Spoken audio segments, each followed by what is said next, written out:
Washington का white house. Donald Trump हमेशा की तरह पत्रकारों से घिरे हुए थे। अचानक उन्होंने जोर से कहा, भारत पर मैंने 50% टैरिफ लगाया है और शायद इसी वजह से पुतिन मुझसे मिलने को मान गए। याद रखिए, हर चीज का असर होता है। यह सुनते ही माहौल बदल गया। पत्रकारों के कैमरे चमक उठे। कुछ ने पूछा, मिस्टर ट्रंप, क्या आप वाकई भारत को निशाना बना रहे हैं? ट्रंप मुस्कुराए और बोले, हमारा मकसद अमेरिका को महान बनाना है। जो भी बीच में आएगा उसे कीमत चुकानी पड़ेगी। दिल्ली में तूफान मचा हुआ था। नॉर्थ ब्लॉक में अधिकारियों की इमरजेंसी मीटिंग बुलाई गई। 50% टैरिफ का असर साफ था। भारत से अमेरिका को जाने वाला स्टील, टेक्सटाइल, मसाले और आईटी सर्विस महंगी हो जाएंगी। लेकिन सबसे बड़ा झटका था पेट्रोल पर, क्योंकि अमेरिका से आयात होने वाले कच्चे तेल के सौदों पर भी असर पड़ा। दिल्ली, मुंबई और रांची जैसे शहरों में पेट्रोल की कीमतें एकदम बढ़ गईं। सुबह 95 रुपए लीटर मिलने वाला पेट्रोल रातों रात 110 रुपए तक पहुंच गया।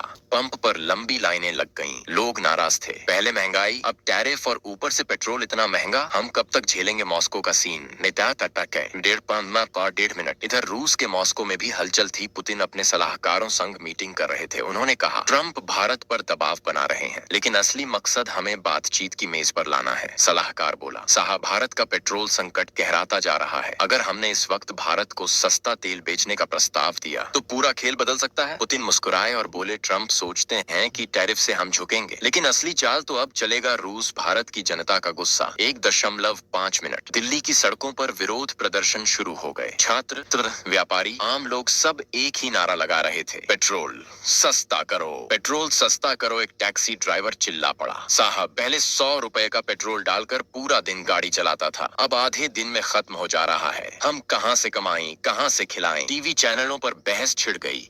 कुछ विशेषज्ञ बोले, ट्रंप ने सिर्फ भारत की अर्थव्यवस्था को चोट नहीं पहुंचाई, बल्कि भारत की जनता की जेब पर सीधा हमला किया है। मीडिया और पब्लिक रिएक्शन। 1 मिनट। दुनिया भर के अखबारों में सुर्खी थी, अमेरिका ने भारत पर लगाया 50% टैरिफ। पेट्रोल की कीमतों में लगी आग। भारत की संसद में भी हंगामा हुआ। विपक्ष बोला, सरकार अमेरिका को करारा जवाब क्यों नहीं देती। सरकार का कहना था, हम रूस और खाड़ी देशों से नए समझौते कर रहे हैं, भारत झुकेगा नहीं। G20 का सस्पेंस। मिनट। अब सबकी निगाहें G20 समिट पर थीं। क्या ट्रंप और पुतिन की मुलाकात होगी? क्या भारत को पेट्रोल संकट से राहत मिलेगी, या फिर टैरिफ और महंगाई की आग और भड़क उठेगी? कहानी यहाँ एक बड़े सवाल के साथ खत्म होती है। भारत इस आर्थिक जंग में क्या नया कदम उठाएगा, और क्या पेट्रोल की आग शांत होगी या और भड़केगी?